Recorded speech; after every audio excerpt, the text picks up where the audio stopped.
안녕하세요. 저는 올해 40대 초반이 된 한 남자의 아내입니다. 제 입으로 이런 말을 하기 좀 낯이 뜨거운 말일 수도 있지만 솔직히 제가 봐도 저는 타고나게 좋은 몸매와 호감형 얼굴을 가지고 있습니다. 결혼 전에 저를 따라다니는 남자가 정말 많았고 저와 교제를 원하는 남자들의 대시를 많이 받았지만 번번이 거절해야만 했던 이유가 있었는데 바로 엄한 집안 분위기 때문이었습니다. 항상 집에 일찍 들어가야만 했기 때문에 남자와 교제할 만한 시간이 별로 없었고 그러다가 제가 21살이 되면서 지금의 남편을 만나게 됐습니다. 처음에 이 남자를 만났을 때는 제가 연애를 하고 있다는 사실을 집안에는 비밀로 했고 어느 순간 결혼할 때가 되어서는 집안의 엄청난 반대에도 불구하고 제가 너무나도 사랑하는 사람이기에 결혼을 하게 되었습니다. 남편은 저보다 7살이 많았고 저의 첫 남자이고 부부 생활에도 아무런 문제가 없어요. 그러나 문제는 결혼을 너무 일찍 했기 때문에 저는 아직 어리고 하고 싶은 것도 많고 욕구도 많았습니다. 특히나 밖에 나가서 친구들과 만나다 보면 제가 결혼했다는 걸 상상도 하지 못하고 저에게 다가오는 남자들이 정말 많았습니다. 연락처를 좀 가르쳐 달라거나 같이 술을 마시러 가는 게 어떠냐는 말이었죠. 처음에는 그런 게 신기해서 즐기기만 했는데 어느 순간부터 그런 게 너무 많아지니까 거부감이 들었습니다. 제가 일찍 결혼을 해서 당시에만 하더라도 결혼한 친구가 주변에 한 명도 없었습니다. 그러다 보니 친구들이 나이트에 가서 놀았던 이야기를 한다거나 남자친구와 만나고 헤어지는 이야기를 들으면 부럽기도 하고 저도 처음에 남편을 만났을 때의 그런 설레임을 다시 한번 가지고 싶다는 생각을 하기도 했습니다. 그러다가 정말 제 인생에서 큰 사건이 하나 터지게 됐습니다. 3년간 남편만 보고 살았던 저에게 한 번의 외도로 인해 저의 인생이 180도 달라지게 됐습니다. 정말 의도적으로 바람을 피운 것은 아닙니다. 저는 실수라고 말하고 싶지만 어느 순간에는 저도 제 자신을 주체하지 못하고 있더라고요. 제가 20대 초반이었을 때 그때까지만 해도 저는 다른 남자를 만난다는 것은 범죄라고 생각했고 인간으로서 쓰레기 같은 행동이라고 생각했습니다. 그날도 여느 때와 다름없이 퇴근하는 남편을 위해 요리를 하고 있었어요.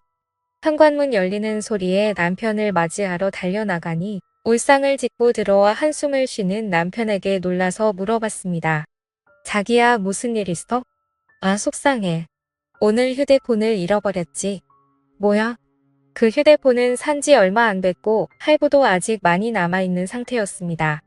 저는 아쉽지만 그냥 잊어버리라고 얼마나 정신없게 일했으면 휴대폰을 다 잃어버리냐고 남편의 엉덩이를 토략거려주고 다시 하나 더 사면 된다고 위로했습니다. 그런데 문제는 그 다음날에 남편 번호로 저에게 전화가 왔어요. 여보세요, 저희 가게에 핸드폰 맡기고 가신 가족분 되시나요? 네, 누구시죠? 어제 가게에 방문한 손님이 휴대폰을 맡기고 술을 20만원치 먹었는데 계산도 안 하고 휴대폰을 찾아가지도 않으셔서요. 여기 저장된 번호로 연락해봤어요. 저는 처음에 그 말을 듣고 남편을 의심했지만 그럴 리가 없다고 생각했기 때문에 알아보니까 누군가 휴대폰을 주워서 가게에 맡기고 외상으로 술을 먹은 것이었습니다. 가게 주인은 휴대폰을 찾아가려면 술값을 가지고 술집으로 오라는 말을 했습니다. 돈은 아깝지만 그래도 남편이 알면 좋아할 거라는 생각으로 약속한 시간에 맞춰 택시를 타고 술집을 찾아갔습니다. 그때 시간이 오후 5시 정도였는데 제가 갔을 때 그곳은 이제 막 가게를 오픈하고 있었어요. 문 앞에 주인으로 보이는 젊은 남자가 있었습니다. 휴대폰 찾으러 왔다고 말하자 가게에 있다며 지하 2층인 술집으로 저를 데리고 갔습니다. 휴대폰을 확인하자 남편 것이 맞았는데 20만원을 주기에는 너무 아까웠습니다. 솔직히 저희 남편이 잘못한 게 아니고 이걸로 술 먹은 다른 남자가 잘못한 건데 왜 그 돈을 제가 물어줘야 되나 싶더라고요. 그러다 문득 그 남자의 외모를 살펴봤습니다. 머리카락은 굉장히 길었고 통이 큰 바지를 입었으며 자기 사이즈보다 적어도 몇 개는 더 커 보이는 와이셔츠를 입어서 그런지 꼭 무슨 힙합하는 청년처럼 생겼더라고요. 걷는 걸음걸이도 껄렁하고 팔에는 문신이 보였는데 깔끔한 정장만 입고 다니는 제 남편과는 정반대의 자유로운 느낌이 많이 풍기는 오빠였습니다. 생긴 것만 보면 제가 좋아하는 얼굴상으로 제법 잘생겼지만 옷 입는 게 영 마음에 들지 않았습니다. 저도 제가 왜 그랬는지 모르지만 갑자기 그 남자에게 한 가지 제안을 하게 되었습니다. 여기 혹시 관심 있으면 술값 20만 원치만큼 오늘 그쪽이랑 같이 시간 보내줄 수 있는데 어때요? 솔직히 이건 정말 어처구니 없는 제안이었습니다. 말하는 동시에 저는 얼굴이 빨갛게 달아올랐거든요. 그 남자는 놀라는 듯 하다가 갑자기 술집 문을 걸어 닫으면서 저에게 다가왔습니다. 그 남자는 저에게 묻더군요. 그 말 진심이에요. 정말 하고 싶어요. 저는 20만 원이라는 금액이 아까운 것도 아까운 것이지만 그 남자에 대한 호기심이 더 컸던 것 같습니다. 그래서 그냥 한 번쯤 해보는 건 어떨까 하는 생각이 들었던 것이죠. 저는 다시 한 번 말했습니다. 진심이에요. 대신에 오늘 일은 확실하게 비밀로 해줘야 해요. 그리고 오늘 딱 한 번만이에요. 그렇게 그 남자와 갑작스럽게 가게 안에서 일을 치른 후에 휴대폰을 돌려받고 집으로 돌아왔습니다. 이것이 제 첫 외도의 시작이었습니다. 이왕 외도를 할 거면 좀 로맨틱하게 했어야 되는데 너무 난장판이었다는 생각이 들더군요. 그날 밤 이후로 술집 주인은 저에게 가끔 연락을 해왔지만 저는 연락을 받지 않았습니다. 막상 해보니까 그다지 좋지도 않았고 오히려 다른 걸 더 느껴보고 싶다는 생각이 들었기 때문입니다. 그 뒤로 저는 남편 외에 다른 남자를 만나는 것에 대해 호기심이 생겼어요. 많은 사람을 만나다가는 남편이 알게 될까봐 걱정이 되었고 집에만 있는 저로서는 다른 남자를 접할 기회가 쉽지 않았습니다. 그러다 생각지도 않았던 사람과의 일이 벌어지고 말았습니다. 여름방학이라고 대학생이었던 남편의 동생이 서울 구경을 하고 싶다며 저희 집에 놀러 오게 된 적이 있는데 워낙에 나이 차이도 얼마 안 나고 저도 대입시험을 본 지가 엊그제 같아서 이런저런 얘기하면서 친해졌습니다. 그리고 넉살이 좋은 도련님은 형수라고 하며 저를 잘 따랐습니다.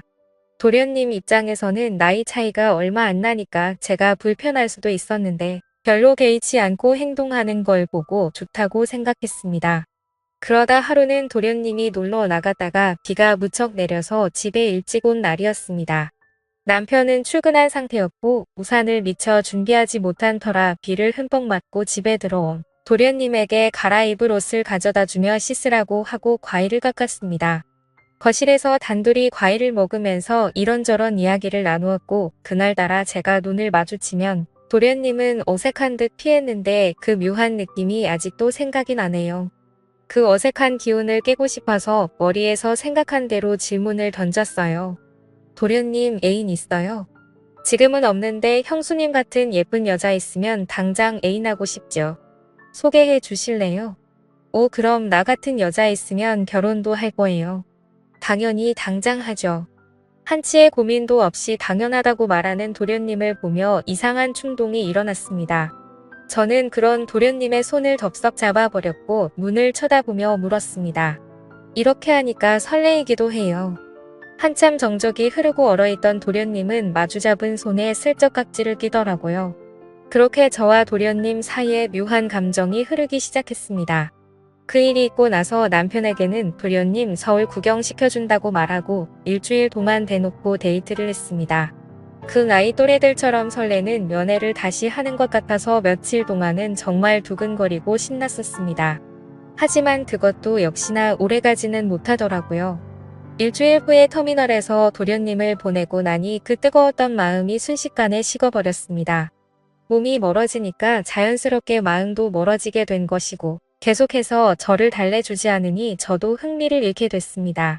그렇게 여름이 지나고 날씨는 조금씩 선선해지기 시작했습니다.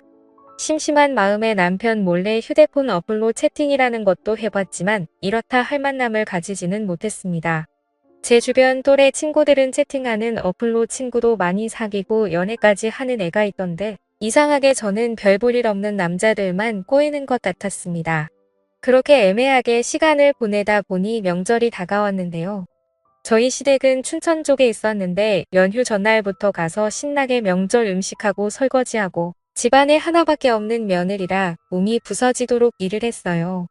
언제까지 며느리가 이렇게 일해야 되는 거냐고 투덜거리긴 했지만 워낙에 나이 차이가 많이 나니까 대들지도 못하겠더라고요. 명절 다음날 아침에 친정집에 가려고 준비를 하는데 시어머님이 점심을 먹고 가라고 하셨습니다.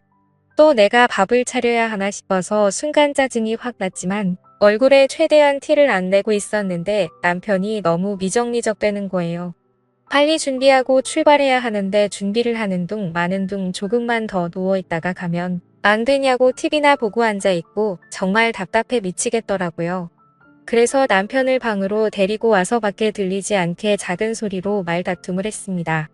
우리 부모님도 나를 보고 싶어 한다고 빨리 준비 안 하면 혼자서 가겠다고 말하면서 감정이 안 좋은 채로 친정집으로 향했습니다.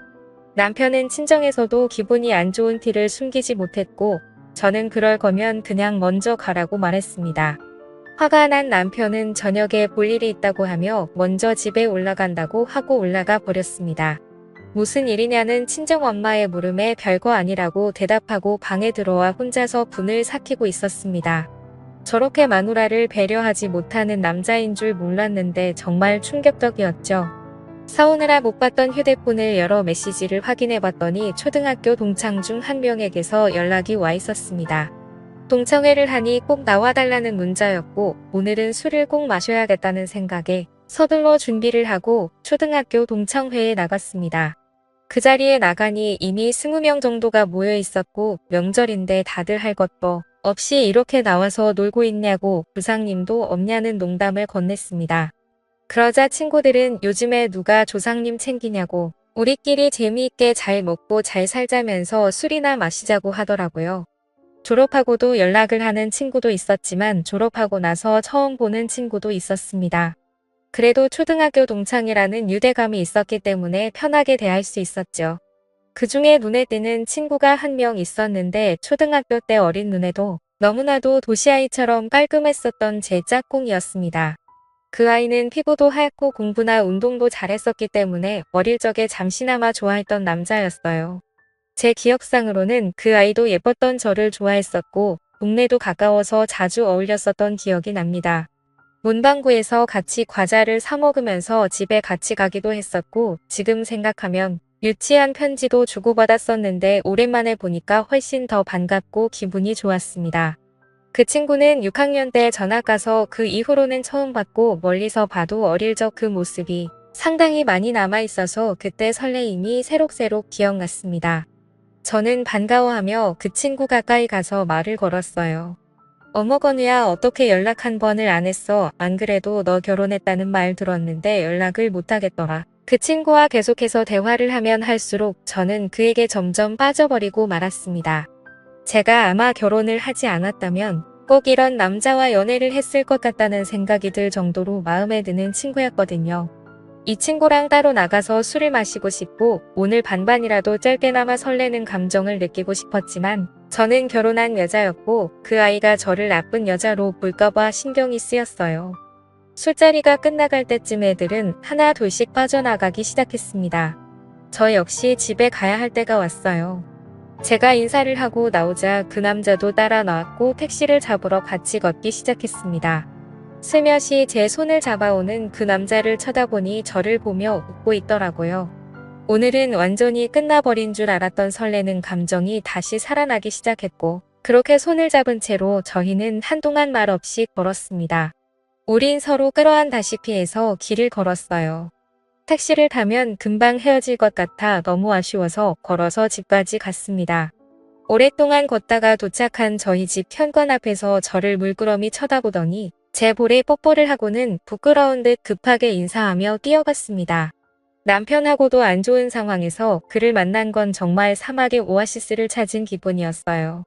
그 뒤로 저희는 동종 따로 만났고 제가 서울로 올라가서도 계속 연인으로 지냈습니다. 그러다 2년쯤 지났을 때 그 아이도 장가를 가게 되었고 그렇게 저희 둘의 만남은 끝이 나는 줄 알았습니다. 저도 중간중간에 다른 남자도 몇 번 만나봤고요. 하지만 정말 사랑이라 느낀 건 그 남자가 유일했던 것 같습니다. 저희는 결국 재회를 했고 40이 넘는 지금까지도 몰래 사랑을 하면서 만나고 있습니다. 저의 두 번째 서방님이고 이제 더 이상의 다른 사랑은 원치 않고 두 남자만 바라보며 살아보려 합니다. 너무 어린 나이에 결혼을 한 게 문제인 걸까요?